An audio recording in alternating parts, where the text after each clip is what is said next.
She claimed my land with iron fencing. I had it legally removed and auctioned for profit. Part 1, she didn't knock. She didn't ask. She didn't even measure twice. She just showed up with a contractor, a clipboard, and a smug smile, and by the time I got home from the feed store, there was a 10-foot stretch of black iron fence planted halfway across my driveway. That was the day I realized my biggest problem wasn't boundary lines. It was people who thought they could move them. My name's Grant Bell. I'm a retired land surveyor, 62 years old, and I've lived on the same 5-acre stretch just outside Cross Ridge, Texas since the Reagan administration. My wife and I raised 2 kids here, built everything ourselves from the chicken coops to the windmill. And for nearly 3 decades, we lived in peace with a rotating cast of neighbors who mostly knew better than to test a man with land deeds going back 4 generations.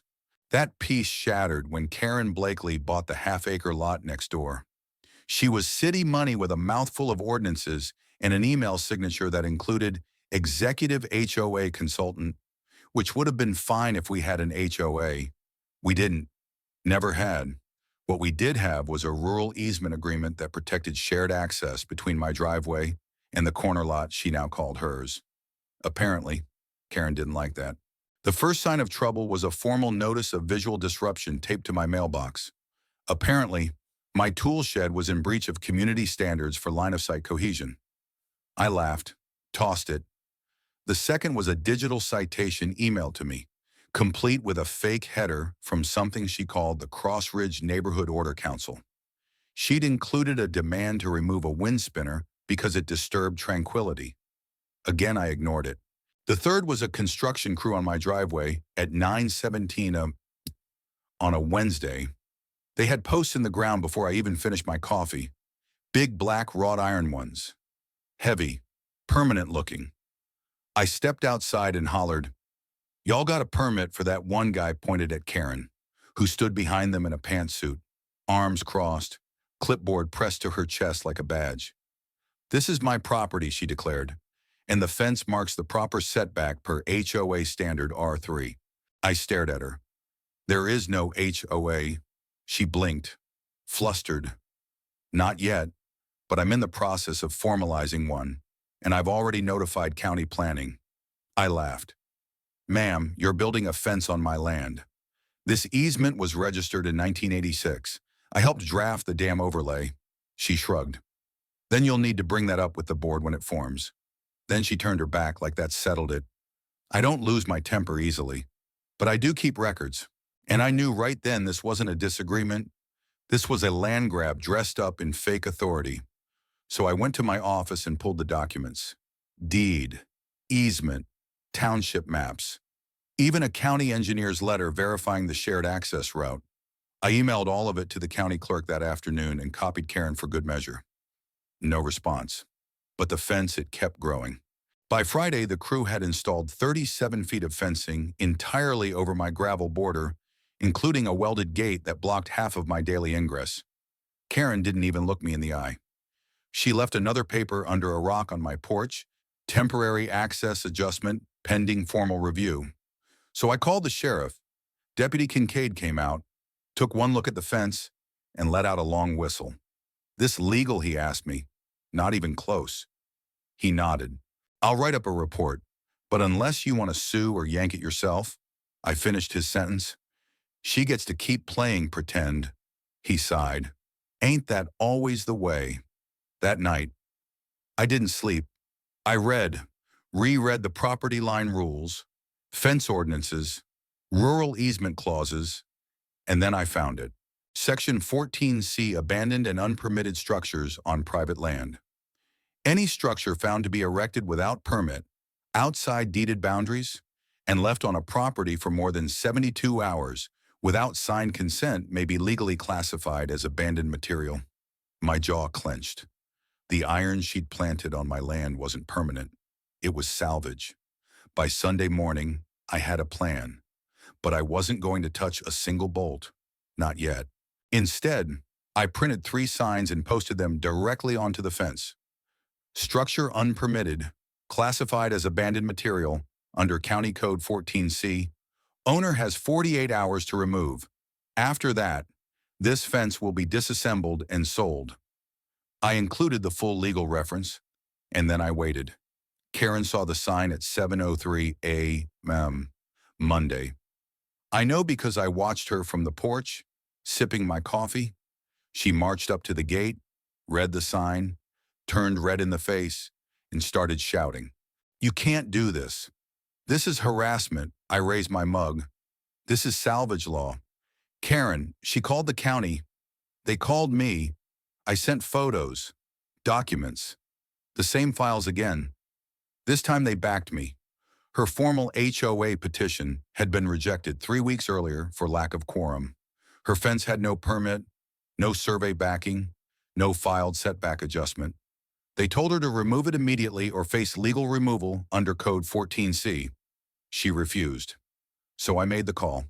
To a salvage crew I used to subcontract in Amarillo.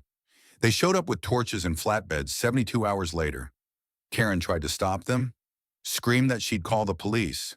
I told her, please do. I'd love for them to witness this legal reclamation. She didn't, but she filmed it. So did everyone else. And by sundown, the fence was gone. The metal sold to a recycling outfit for $2.40. I used half to re-gravel the driveway. The rest I bought 3 solar-powered lights, planted them right at the edge of the line, and carved into a stone slab, private land, no fence needed. We hold the line. Part 2. Some people build fences, others build stories. Karen built both. But the problem with her stories was that they couldn't pass a signature check. And when I started pulling threads on her so-called HOA petition, it unraveled like rusted wire. After I had her fence hauled off and recycled legally, publicly, and with county documentation, Karen went quiet. Not gone, just quieter. No more fake citations taped to my truck. No more whispered warnings about pending board approval. But I could feel the tension across the gravel between our lots like a taut cable. So I kept watching, and it didn't take long before I caught wind of her next move. It was Michelle, a friend from down the road, who tipped me off. She called one evening after book club, voice lowered like she was passing state secrets. "Grant, did you hear Karen's trying to revive the HOA push again?" I nearly choked on my iced tea. She's what? She showed up at the community center with a petition, claimed she already had majority support and just needed 5 more signatures to formalize. That got my attention. Did she say where those signatures came from? Michelle snorted. Only vaguely, but she named you. I paused. She what? The next morning, I paid a visit to the county records office. It took 2 hours and a request under the neighborhood transparency statute, but eventually the clerk slid a folder across the counter with a frown. Inside Karen's HOA petition, front page stamped in progress. But the real kicker was the attached list of 26 signatures. I flipped through them slowly. The names started out familiar, 3 folks who'd recently moved in and didn't yet know better. A couple from the edge of the subdivision Karen once helped get a gate built for. But then there it was. My name, in clean, bold handwriting, Grant Bell, except I never signed it, and the address listed off by 1 digit, not even my handwriting. She had forged me. Now I don't throw around the word fraud, but when someone puts your name on a legal document without consent and tries to claim majority based on it, that's not a misunderstanding. That's a scheme.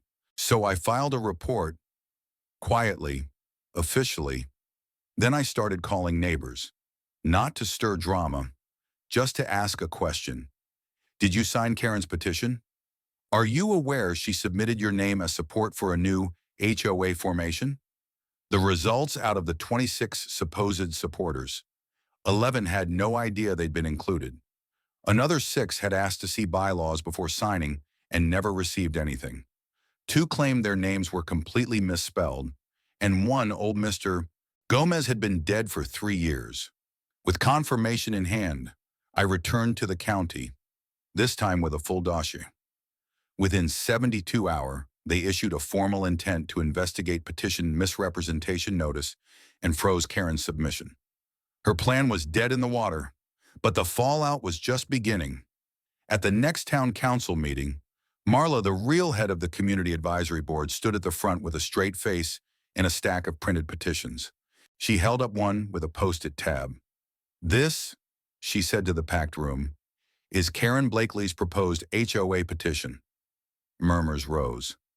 According to our verification review, at least 11 names were used without full knowledge or consent. Some were forged entirely. Some belonged to deceased residents. Gasps. And then Marla said the words I'll never forget. It appears the only thing Karen successfully unified was public outrage. Karen wasn't present, but her silence was. And it spoke louder than any defense she might have given. The board took swift action.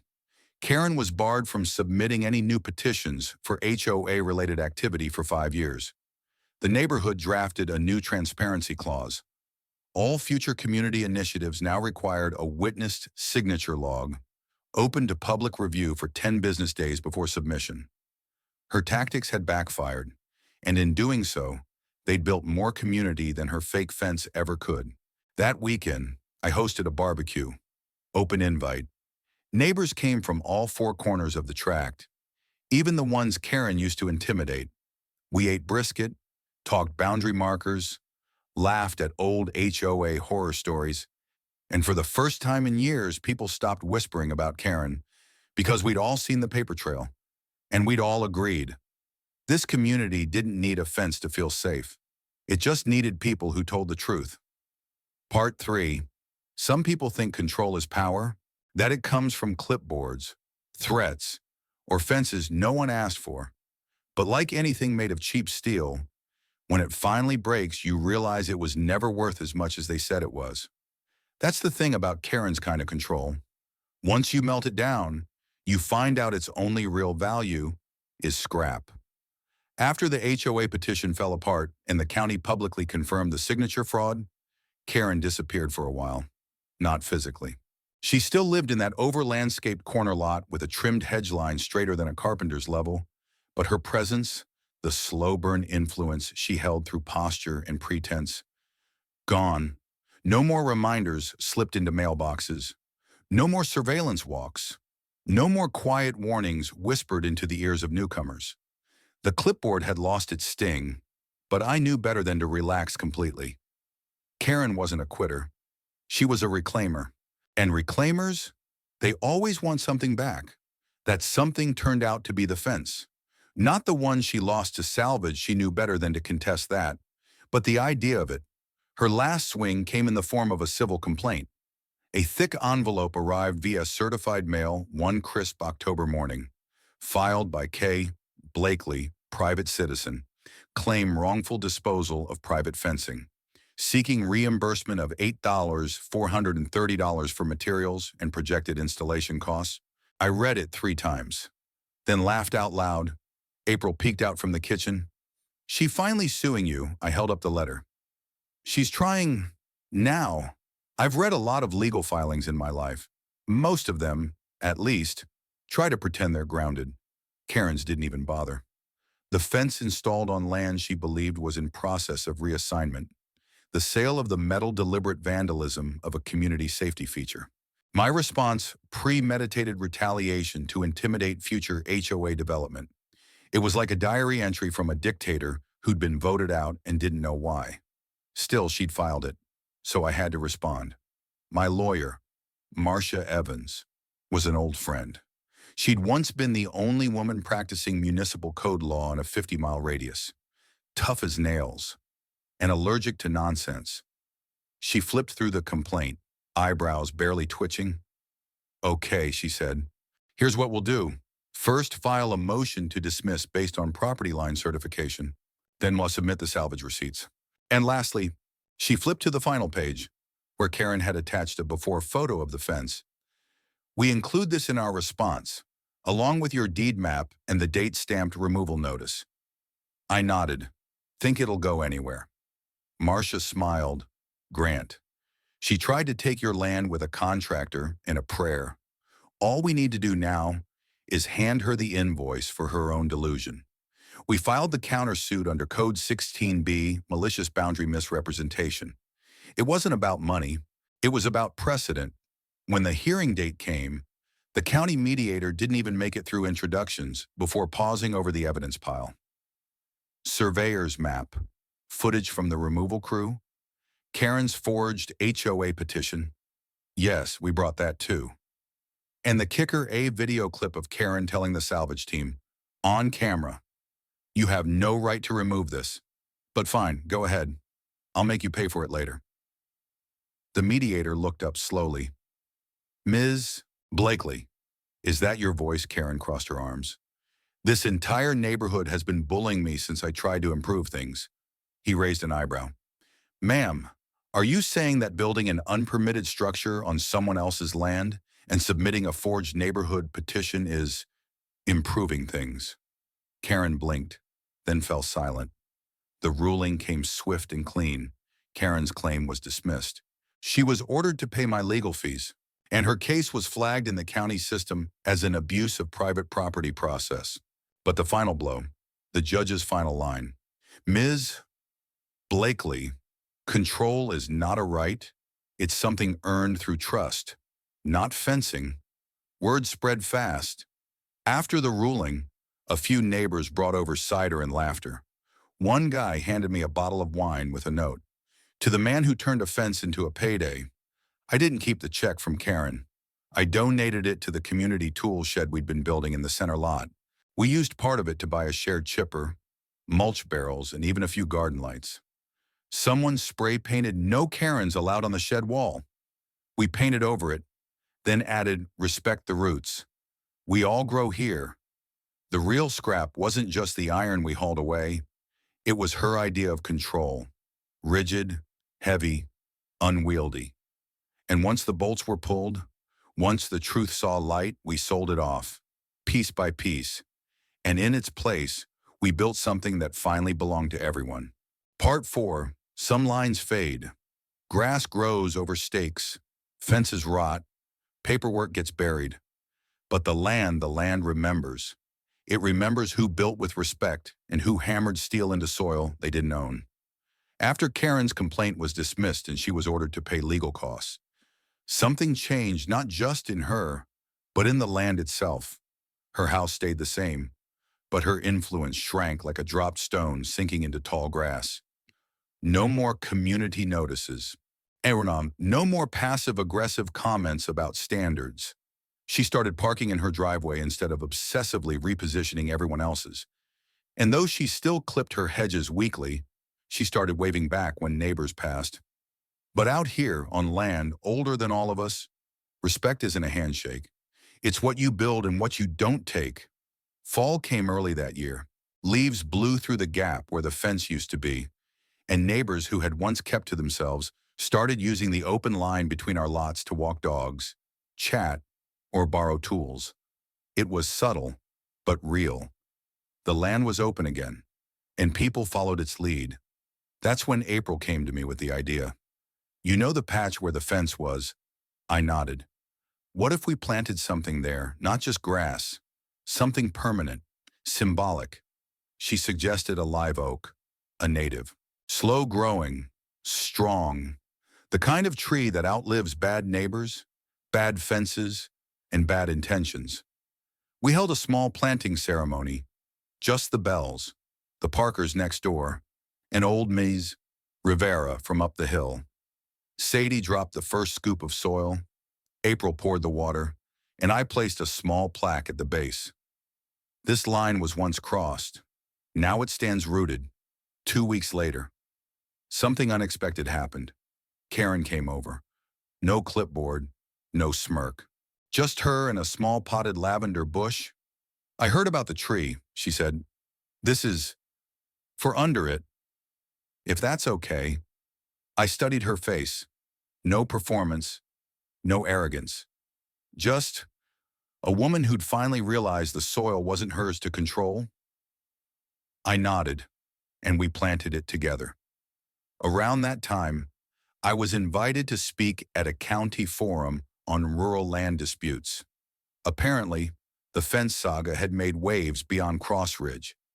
They asked me what I learned, what I'd want others to know. I told them this: you can put up fences, You can file papers and make rules and pretend that order equals ownership. But out here, land remembers who you are. It remembers which boots sank with humility and which came stomping with entitlement. That quote got printed in the Cross Ridge Chronicle. People painted it onto reclaimed wood and set it along fence lines. Land remembers who you are. We'd turned her worst offense into a community philosophy. By the end of the year, Karen joined the neighborhood compost group, not as a leader, as a volunteer.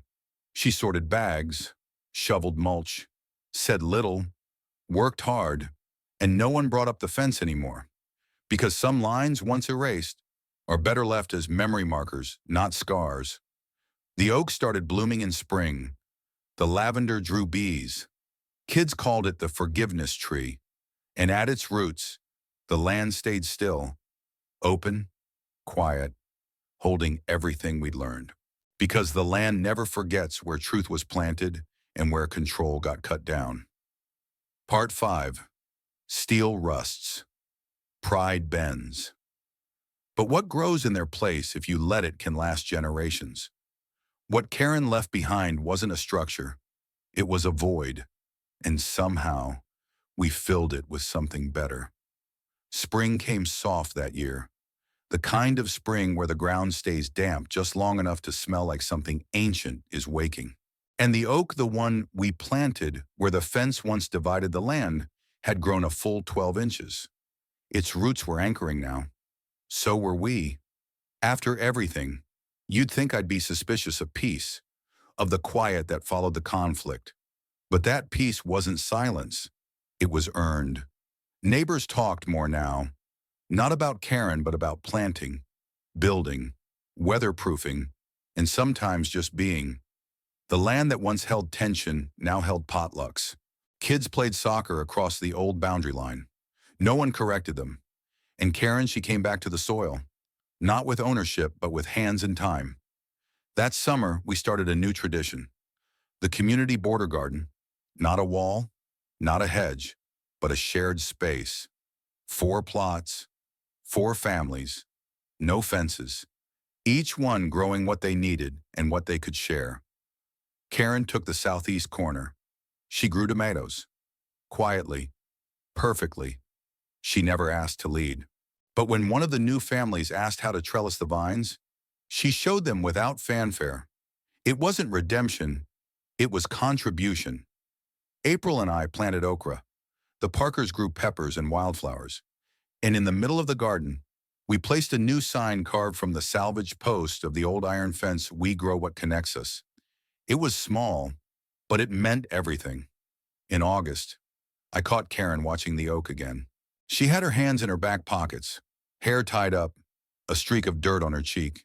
Not the version of her that once wielded forged petitions and fake authority. Just a woman, a neighbor, trying. "I used to think steel was strong," she said quietly. "I thought it meant something. Order, control, respect." She looked down at her shoes. "But steel doesn't bend. It breaks." I didn't say anything at first. Then I pointed to the tree. That I said, "That bends in the wind. Keeps growing anyway." "That's what we needed." She nodded and walked back to her tomatoes. The Chronicle sent a photographer that fall. They did a piece on post-HOA communities reclaiming rural land use. Our border garden was on the front page. The title read, "Where Fences Fell, Food Grew." Underneath it, a picture of 4 families harvesting side by side. Karen wasn't in the photo, but her tomatoes were bright red, just enough to share, grown in the shadow of what used to divide us. That was the lesson. You can pour concrete, forge iron, dictate policy, but if it isn't rooted in trust, it won't hold. What does soil turn together? Seeds planted across old lines. A quiet agreement to grow what's real. Now, when new folks move in, they don't get rules on paper.